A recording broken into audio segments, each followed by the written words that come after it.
relax, and let's have a chapter chat. I'm your host, Jessica Foster, and today we are going to take a trip to California with best-selling author Carrie Mayer. Thanks for being here, Carrie. Thank you so much for having me. I'm excited to be here. And I say we're going to California because that's where your latest novel, Summer of Love, is based. And this has so many wonderful elements in it. Thank you. I'm holding up the cover here. I really appreciate that. Thank you. And the cover is beautiful also. We're both wearing red today. We are to match the Golden Gate Bridge that's on the cover of the novel. It's always so fun to design. I don't do the designing of the cover, but it's like a really fun conversation I get to have with my editor about like the kinds of elements that we might want to see on the cover. So it's really cool to see it in real life. Yes, seeing it come to life. I know that is an author's dream. And for those who haven't had an opportunity to read the book yet, let's give them a brief synopsis. Okay, well, the shortest version is that it's a family secrets novel set mostly on a winery in Napa, California. The slightly longer version is it's a dual timeline novel. And one of the timelines starts in 1967 during the Summer of Love in San Francisco, you know, the beginning of the counterculture revolution, all the hippies in the Haight-Ashbury. And the other timeline stays in 2015, and they ultimately come together. And how did you come up with the idea for this novel? You know, unlike with some of my previous novels that had a nice, tidy answer to this question, this is a little messier. So I knew that I wanted to write a novel set in California because it's where I'm from. I was born and raised in California. Although I've lived most of my adult life on the East Coast, I now live outside of Boston, Massachusetts. But I visit family there in California regularly. I knew I wanted there to be a road trip element. I knew that I wanted to have an addiction and recovery storyline in there. And so I had all these ideas kind of swimming around in my mind, and they didn't come together with characters until I did a creativity course called The Artist's Way it's by Julia Cameron. It's a 12-week course in a book. And one of the key components of it is doing morning pages. It's a type of journaling you do first thing in the morning. And it really was like magic. I did the morning pages for a few weeks, and Miranda, Winnie, and Dawn, who are the three narrators of the book, kind of walked on stage in my mind and said, "We are your characters." And I love when authors describe how they develop their characters because it really is a unique journey for every author. Yeah, for every author and for every book. You know, I've gotten ideas from books from listening to the radio, from watching television documentary series, from, you know, remembering reading a memoir, 20 years before. They come from all kinds of places. And the addiction and recovery element in this novel, was that difficult to write about? Well, so you're talking to somebody. I am now about 4.5 years sober myself. So Wow. it was something that was very fresh in my lived experience, right? I'm still on that path. And, I have really found recovery to be a joyful process. It hasn't been, I think often the addiction recovery storyline is often portrayed as this terrible journey. And listen, there are often some bad parts of it, right? Everybody's like rock bottom looks very different, and sometimes it doesn't look like a bottom at all. And I really wanted to be able to write about this subject in a different way, a way that a little bit closer to the way I experienced it, although this is not an autobiographical novel, but I definitely brought a lot of my own lived experience to the subject. And Carrie, I think that is very powerful. And at the beginning of the book, in the first pages, before you even get into the meat of it, you say, "For all the sober women who have walked before and alongside me, I am inspired by you every day." It's so true. There were two early in my kind of sobriety journey. Two books came out in early 2000, early 2020. One by Laura McCowan called "We Are the Luckiest," and another one called "Quit Like a Woman" by Holly Whitaker. And I read both of them. I was already following the two of them on social media, and so I was aware kind of their following and of their posts. And I really read their books and was so inspired by their stories and saw so much of myself in their stories. And serendipitously, kind of during the pandemic, Laura McCowan hosted some online Zoom sort of AA type meetings before AA figured out how to get online. And it naturally, organically grew into this community called the Luckiest Club, which I'm a part of. I'm a proud member of the Luckiest Club.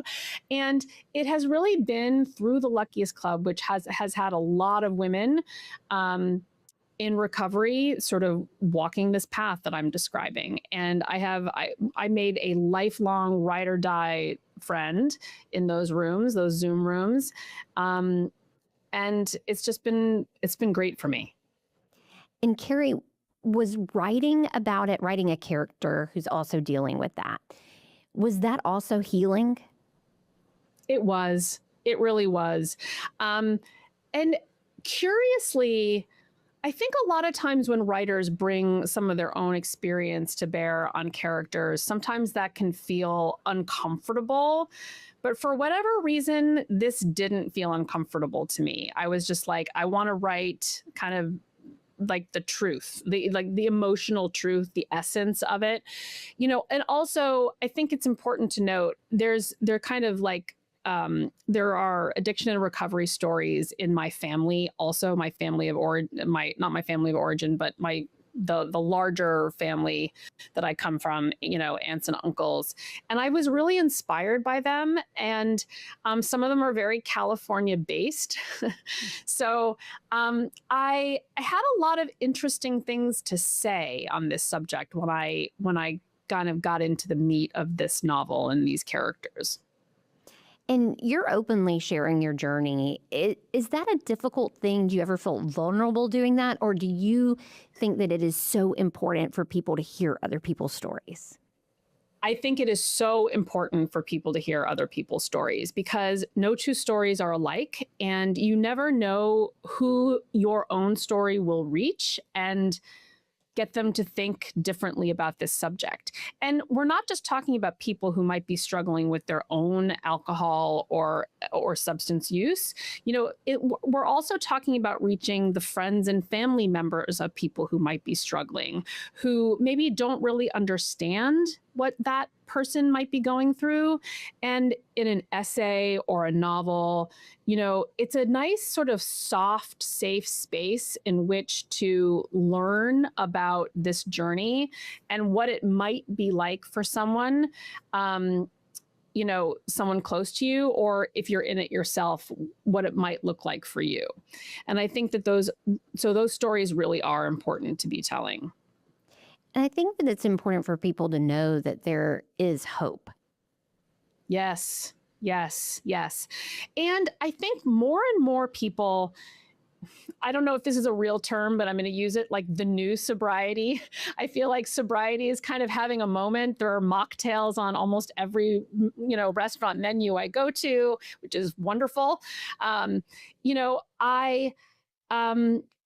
It's not every, I think I alluded to this before, we don't have to, in order to stop drinking or stop using whatever it is you're using, you don't have to have a terrible moment. You don't have to have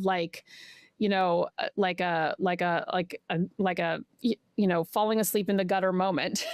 You Right. can choose to stop anytime. There's, I think, something that is being talked about more and more is there's a kind of inner knowing that you have that maybe this isn't working for you anymore. Maybe it worked for a long time. It was a way of like bonding with some friends and going out. It's a social lubricant, all the things we talk about. But at some point, usually people start talking about, like, there's this voice inside going, maybe this isn't good for you anymore. Like, you don't feel great in the morning. um, and like I would try dry January, and like it was impossible for me to get through that month. And that was another kind of like awakening. I was like, okay, Carrie, that is probably also not such a great sign. Right. So I really want to encourage people to listen to that inner knowing, because that's where the wisdom is. And I love that you say that society is becoming so accepting of it and there is this movement. I am not a drinker. I have never been a drinker. And I remember like in the early to mid 2000s, you would go to business meetings and people would always say, "Do you want a drink?" I'm like, "Oh no, I'm good. I don't drink." And you would kind of get this look like, "What?" And Yeah. now I've noticed when I'm in business meetings or at a conference and I'm like, "Oh no, I don't drink." People are like, "Oh my goodness, that is so great. I need to do that." It's a movement.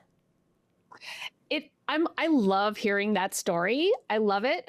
I think one of the things that Lori and Holly, the people I referenced earlier, used to post all the time, and now I just see it everywhere, is like alcohol is the one drug you have to justify not taking. Yeah. Yeah. What is that? But I don't know, it's just so ubiquitous. There's so many reasons for it, but I love I love that not drinking is becoming much more normal. Like, we don't have to justify it so much anymore. We don't sort of get the like eyebrow, like, why aren't you going to drink tonight? It's like, okay, would you like a spindrift? Exactly. Exactly. Yeah. I think Yeah. I'm a person who always I like to be in control. And so I just never really, it's just not something I ever, partook in. Yeah, yeah. I know. Part of my story is that when I first tried drinking, I actually really did not like it. And I think Yeah. I also like to be in control. But for whatever complex set of reasons, I eventually drank past that feeling. And I enjoyed the feeling of being a little bit of out of control. And I think I was also under a kind of illusion that I was still in control when I was drinking. I think that was something I felt for a long, long time. Well, I think it's wonderful that you are getting that message out and you have represented it so beautifully in Summer of Love also. And I feel like this is a deeply layered novel. I hope so. Like, writers, we sit at our desks for however long it takes to write a novel. Every writer is different. This novel took about 3 years from inception to copy edits. So, I'm sitting at my desk all this time, and I get at every kind of stage, I get feedback from readers. But feedback is from my agent and my editor, right? And so, but I went, a few rounds with my editor, building in those layers and making sure that the messages I wanted to convey were clear, but also not like beating people over the head with it. It takes a lot of work to create those layers, but I actually really enjoy that part of the process. I like to revise. Sometimes it is challenging. You get a suggestion, it's the right thing to do, but you don't really know how to do it. Yeah. It takes I take a lot of long walks. I have, brainstorming conversations with fellow writers, all of which I also enjoy. I enjoy the collaborative aspects of being a writer, which I think writers don't talk about this as much, but we do talk to each other. Like, when we're stuck, we call each other up and we're like, "Can you like chat with me for an hour or half an hour about this thing that I'm struggling with in my book?" Particularly if that friend has read the draft, and then they can, really help you, lob ideas back and forth. And I love that collaboration because you always think, oh, it must be a cutthroat industry. But as I have interviewed all of these authors, I realize that's not the case. I mean, I know that it can be a challenging industry, but I feel like there are so many collaborations and friendships that just manifest throughout the process. You know, it is so true. I have found, particularly historical fiction, where I've kind of landed to be overwhelmingly welcoming, collaborative. People want to share, and listen, like everyone gets FOMO, right? Everyone gets worried about their career and where it's going and all this other stuff. And that's just true. But for whatever reason, that has not translated into clickiness or, people being, holding tight to their, gatekeeping. There's no gatekeeping, like people want to share. At least the community of writers that I have fallen into, that has been true.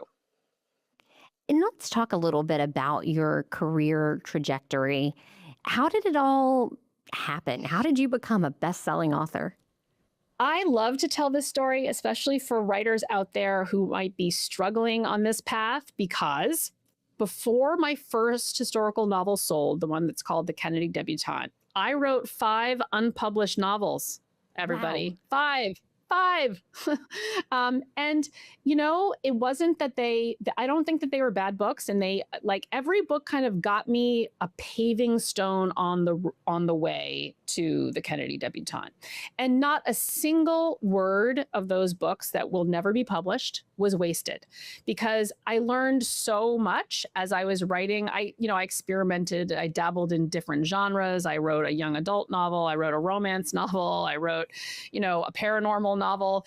And every time I learned something new about the process, I learned something new about plotting a book, about character development. And I was just a writer who needed all that time and space. So the first of those 5 novels I wrote right after college. So I was about 22 years old, and I was 42 years old when The Kennedy Debutante sold. So that was 20 years and 5 novels. But I wrote my first unfinished novel in 5th grade. So when I was 10. So, and I find, as I meet more writers also, this is not uncommon. People talk about their debut novels. That's just the first novel that everyone is seeing. Right. Well, you hear that and you think, oh, everyone's an instant success, but that's not necessarily true. No, it isn't true. And, the writing life is a long life. I have friends who had very early success with their writing, and then something happened, they tried to do something different, or the market changed, or their editor left the house. Like, there's so many things that can happen that can cause a career to kind of like take a break or stall. Or some people do it take a step back on purpose and then come back in, a few years later. So, it's a marathon, not a sprint. I like that comparison. A marathon, not a sprint. Yeah. And I think it's important to keep in mind. And do you like to write more in the morning or in the evening? I know you talked about the journaling exercise. That was a journaling exercise in the morning. Yes, I am a morning writer. If it does not happen in the morning, it will not happen at all. I am as much as I enjoy writing, I genuinely enjoy it. Even when it's difficult, I enjoy it. I will also just allow life to get in the way. I have a teenage daughter. I also have a day job that I really enjoy doing. There's laundry and dishes and dogs to walk and all the things, so I really have to prioritize it in the morning. So you have a day job. So how early are we talking? So the day job is actually a fairly recent addition. For many years, I taught, which had a more flexible schedule, but for a whole bunch of reasons, that wasn't working for me anymore. And so I pivoted into mental health, working with families of kids who have complex mental health issues, which is so interesting and rewarding. The people I work with are amazing. I love being out in the world, kind of meeting people and all of that good stuff. But it did fundamentally change my writing schedule. So before that, I would kind of get my daughter out the door, and sort of sit down at about 8 in the morning to start writing. Now I set my alarm for 5:45. I press the on button on the coffee machine, and by 6, I try to be sitting at my computer, which generally works out. I really tried getting up at 5. I couldn't make myself do it. I know a lot of writers. There's a thing called the 5 a.m. club. Yes. That they used to gather on Twitter. I don't know if it's still, I know it's not Twitter anymore, but there is a 5 a.m. club. It does still exist. I can't get there. So I was a morning anchor for years. And so I would wake up between 2:45 and 3 in the morning. Oy. Yes. Yeah. And so now that I have a more normal schedule, I tend to not wake up early anymore. Yeah.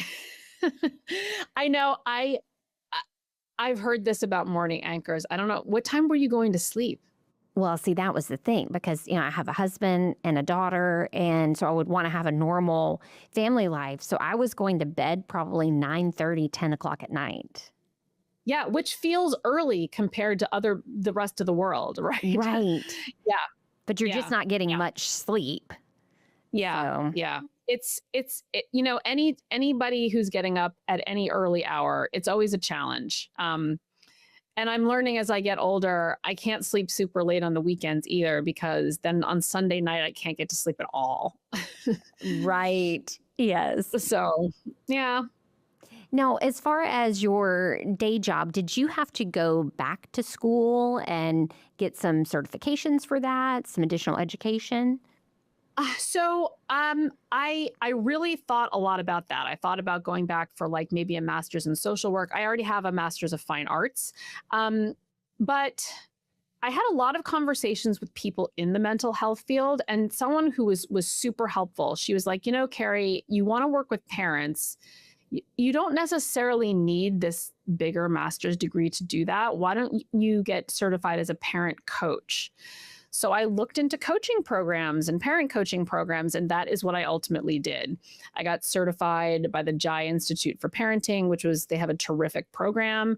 And then, I do have a private coaching practice. So anyone else there listening, if you think you might need a parent coach, my website is The Well-Resourced Parent. That's the other hat I wear in life. That's amazing. And so is that just for parents who maybe are having a difficult time navigating a child with some mental health issues going on?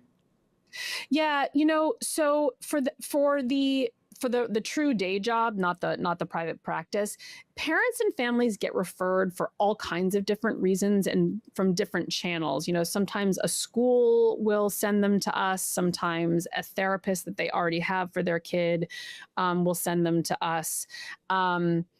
It's always interesting. It's, like writing, it's a different journey for everybody. But usually, the family is usually having it's come to some kind of head, right? Like either there might be some school avoidance happening, there might be some substance use happening. The family is generally at a point where they're like, we need extra help.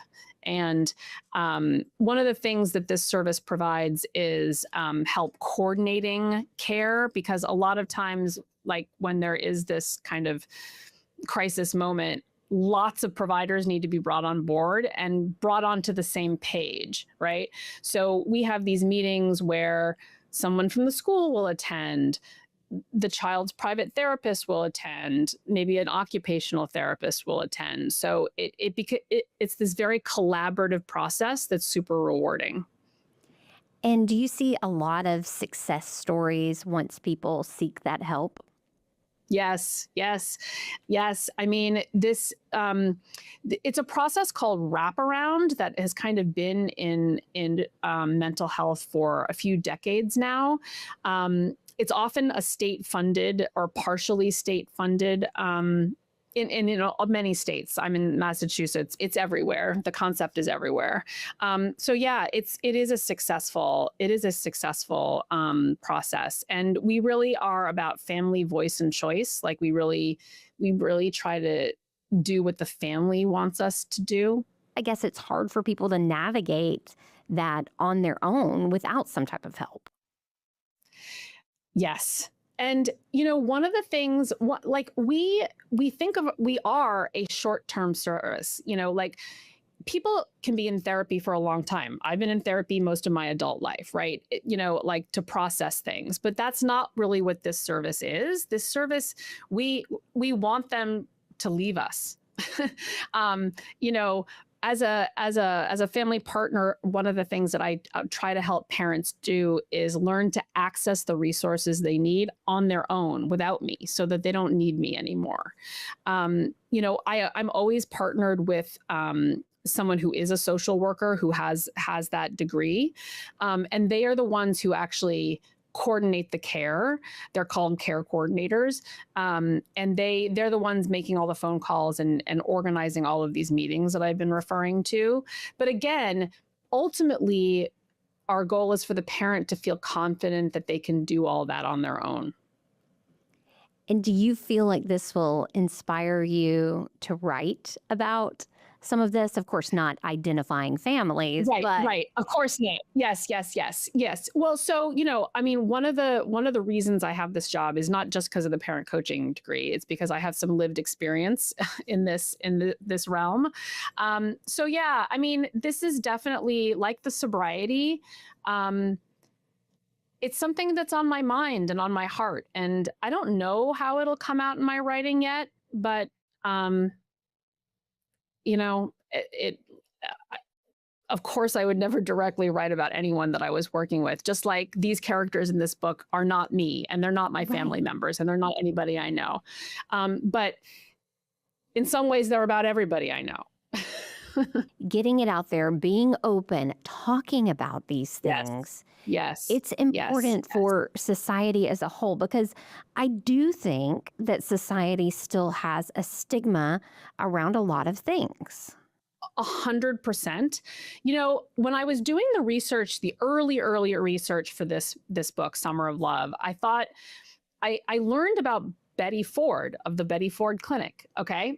So she actually was one of the first public figures to really live her recovery out loud. First, she lived her recovery from breast cancer out loud, and that was like unheard of in the 1970s.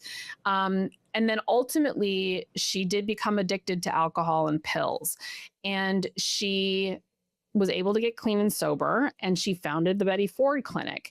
And she was very vocal about her journey, and she wrote two memoirs. I read one of them called Glad Awakening. So she's like glad for her awakening to her issues, because her life became so much more fulfilling as a result of walking the recovery path.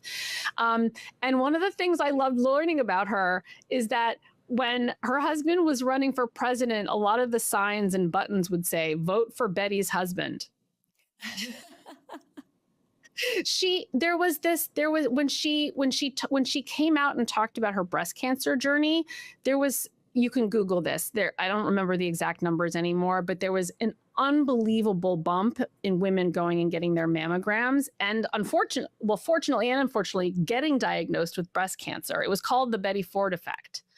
So there is real power in people coming forward and telling their stories and encouraging other people to do the same. And I think that you are portraying that so beautifully in this interview and also in Summer of Love. It is just a joy to talk to you today. It's been so great. Thank you. I really appreciate this opportunity. Thank you so much. It's been great talking to you too. Yes. And if you haven't read Summer of Love, you've got to put it on your to-be-read list. You've been listening to Chapter Chat. Don't forget to subscribe so you never miss an episode. Happy reading!